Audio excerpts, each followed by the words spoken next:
सारे जग का स्वामी है तू,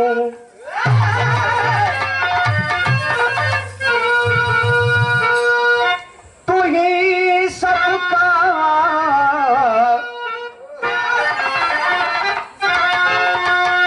सहारा है। नाम लो इस दिन तुम्हारा,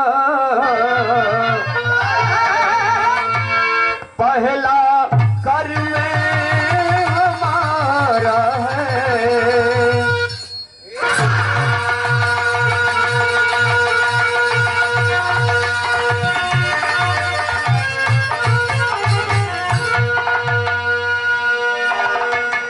कि मुझको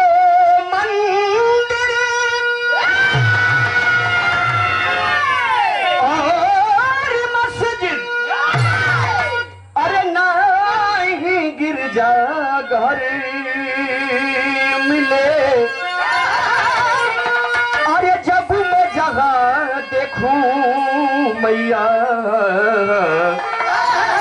बस तेरा ही घर मिले।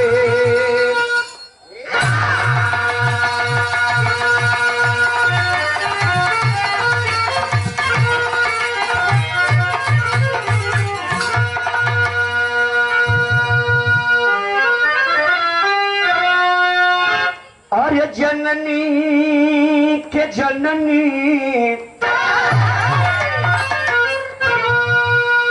तू जननी जगत के, जयति जयति जयकार मोरी जननी। कि जननी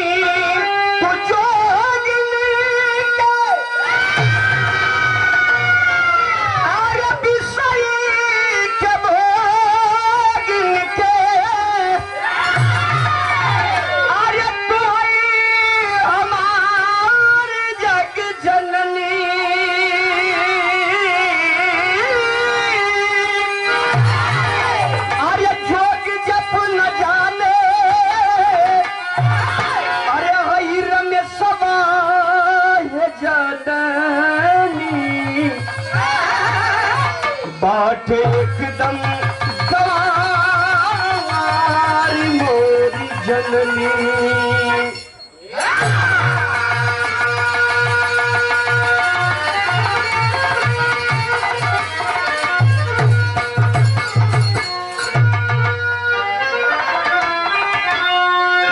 गुरु वशिष्ठ लग जाई के, अरे राम हुए रघुनाथ, संदीपन लग जाय के,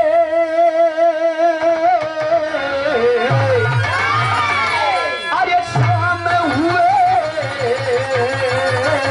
जगन्नाथ।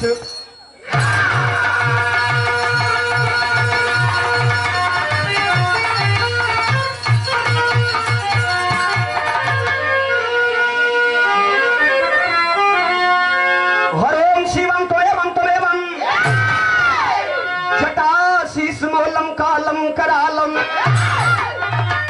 कौतुल कृपालम गले नागव्यालम, शिरे गंगधारम शामिल में शामिल, बाघम डमरू तले मृग छालम।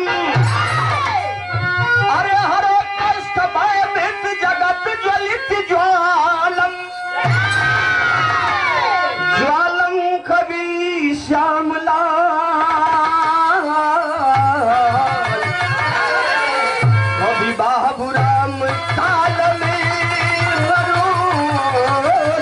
ज्वाल।